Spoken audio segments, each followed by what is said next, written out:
പിരമിഡുകൾ എങ്ങനെ നിർമ്മിച്ചു? ഏകദേശം 4500 വർഷങ്ങൾക്ക് മുമ്പ് പുരാതന ഈജിപ്തിൽ മനുഷ്യചരിത്രത്തിലെ ഏറ്റവും അത്ഭുതകരമായ നിർമ്മിതികളിലൊന്ന് ഉയർന്നു. ആധുനിക യന്ത്രങ്ങളൊന്നുമില്ലാത്ത കാലത്ത് ഇത്രയും വലിയ പിരമിഡുകൾ മനുഷ്യർ എങ്ങനെ നിർമ്മിച്ചു?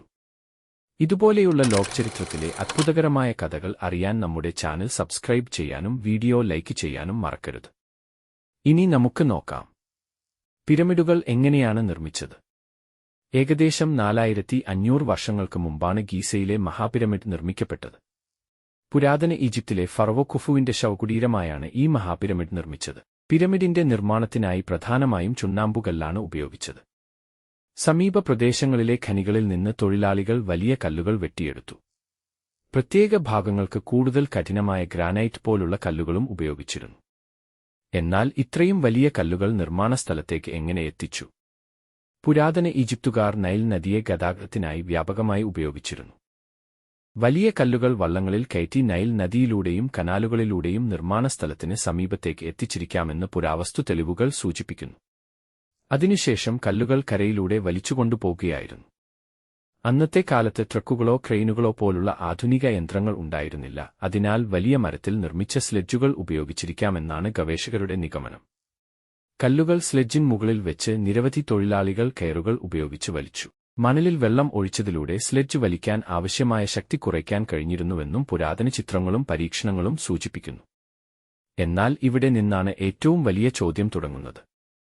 ടൺ കണക്കിന് ഭാരമുള്ള കല്ലുകൾ പിരമിഡിന്റെ മുകളിലേക്ക് എങ്ങനെ എത്തിച്ചു? ഇതിന് പല സിദ്ധാന്തങ്ങളുണ്ട്. അതിൽ പ്രധാനപ്പെട്ടത് റാംപ് സിദ്ധാന്തമാണ്. പിരമിഡ് ഉയരുന്നതിനനുസരിച്ച് അതിന്റെ വശങ്ങളിൽ മണ്ണും കല്ലും ഉപയോഗിച്ച് ചെരിവുള്ള റാമ്പുകൾ നിർമ്മിച്ചിരിക്കാമെന്നാണ് ഒരു സിദ്ധാന്തം.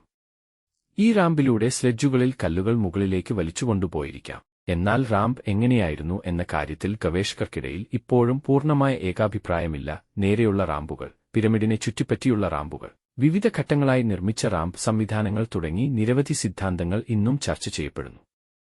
പിരമിഡ് നിർമ്മാണത്തിൽ ആയിരക്കണക്കിന് ആളുകൾ പങ്കെടുത്തിരുന്നു. അവർ കല്ലുവെട്ടുകാർ, ശില്പികൾ, മരപ്പണിക്കാർ, കയറുകൾ നിർമ്മിക്കുന്നവർ, ഭക്ഷണം തയ്യാറാക്കുന്നവർ തുടങ്ങി വിവിധ ജോലികൾ ചെയ്തിരുന്നു. പിരമിഡുകൾ നിർമ്മിച്ചത് അടിമകൾ മാത്രമായിരുന്നു എന്ന പഴയ ധാരണയ്ക്ക് ഇന്ന് ശക്തമായ തെളിവുകളില്ല. ഗീസയ്ക്കടുത്ത് കണ്ടെത്തിയ തൊഴിലാളികളുടെ താമസസ്ഥലങ്ങളും ശ്മശാനങ്ങളും അവർ സംഘടിതമായി പ്രവർത്തിച്ചിരുന്നുവെന്ന് സൂചിപ്പിക്കുന്നു. അവർക്ക് ഭക്ഷണവും താമസ സൗകര്യങ്ങളും ലഭിച്ചിരുന്നതായും പുരാവസ്തു തെളിവുകൾ കാണിക്കുന്നു. ഇത്രയും വലിയ നിർമ്മാണം സാധ്യമാക്കിയത് വെറും കഠിനാധ്വാനം മാത്രമായിരുന്നില്ല. പുരാതന ഈജിപ്തുകാർക്ക് ഗണിതശാസ്ത്രത്തിലും അളവെടുപ്പിലും ആകാശനിരീക്ഷണത്തിലും മികച്ച അറിവുണ്ടായിരുന്നു. പിരമിഡിന്റെ 4 വശങ്ങളും ഏകദേശം കൃത്യമായി 4 ദിശകളിലേക്ക് ക്രമീകരിച്ചിരിക്കുന്നു. അടിത്തറ വളരെ കൃത്യമായി നിരപ്പാക്കിയിരുന്നു. ഇത്രയും വലിയ നിർമ്മിതി നിർമ്മിക്കുമ്പോൾ ചെറിയൊരു അളവുപിശക് പോലും മുകളിലേക്ക് പോകുന്തോറും വലിയ പ്രശ്നമായി മാറുമായിരുന്നു. അതുകൊണ്ടുതന്നെ കൃത്യമായ അളവെടുപ്പും ആസൂത്രണവും പിരമിഡിന്റെ നിർമ്മാണത്തിൽ നിർണായകമായിരുന്നു. പിരമിഡിന്റെ പുറംഭാഗവും ഒരുകാലത്ത് ഇന്നത്തെ പോലെ പരുക്കനായിരുന്നില്ല. മിനുസമുള്ള വെളുത്ത ചുണ്ണാമ്പുകല്ലുകൾ കൊണ്ട് പുറംഭാഗം പൊതിഞ്ഞിരുന്നു. സൂര്യപ്രകാശം പതിക്കുമ്പോൾ ആ വെളുത്ത കല്ലുകൾ തിളങ്ങുകയും പിരമിഡ് ദൂരത്തുനിന്നും അതിമനോഹരമായി കാണപ്പെടുകയും ചെയ്തിരിക്കാം. കാലക്രമത്തിൽ ഈ പുറംകല്ലുകളിൽ ഭൂരിഭാഗവും നീക്കം ചെയ്യപ്പെട്ടു. എങ്കിലും ആയിരക്കണക്കിന് വർഷങ്ങൾ കഴിഞ്ഞിട്ടും ഗീസയിലെ മഹാപിരമിഡ് ഇന്നും നിലനിൽക്കുന്നു. അതിനാൽ പിരമിഡിന്റെ നിർമ്മാണത്തിന് പിന്നിൽ ഒരു അത്ഭുതകരമായ രഹസ്യം മാത്രമല്ല ഉണ്ടായിരുന്നത്.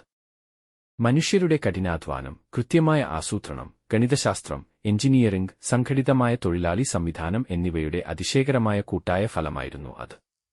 എന്നിരുന്നാലും ഇത്രയും വലിയ കല്ലുകൾ കൃത്യമായി മുകളിലേക്ക് എത്തിക്കാൻ അവർ ഉപയോഗിച്ച മുഴുവൻ സാങ്കേതികവിദ്യ എന്തായിരുന്നു എന്ന ചോദ്യത്തിന് ഇന്നും പൂർണ്ണമായ ഉത്തരം ലഭിച്ചിട്ടില്ല. അതുകൊണ്ടുതന്നെയാണ് പിരമിഡുകൾ ഇന്നും ലോകത്തിലെ ഏറ്റവും വലിയ ചരിത്ര അത്ഭുതങ്ങളിൽ ഒന്നായി തുടരുന്നത്. ഇത്തരം അത്ഭുതകരമായ ചരിത്രകഥകൾ ഇഷ്ടപ്പെടുന്നുണ്ടെങ്കിൽ നമ്മുടെ ചാനൽ സബ്സ്ക്രൈബ് ചെയ്യൂ. അടുത്ത വീഡിയോയിൽ മറ്റൊരു അത്ഭുതകരമായ ചരിത്രവുമായി വീണ്ടും കാണാം.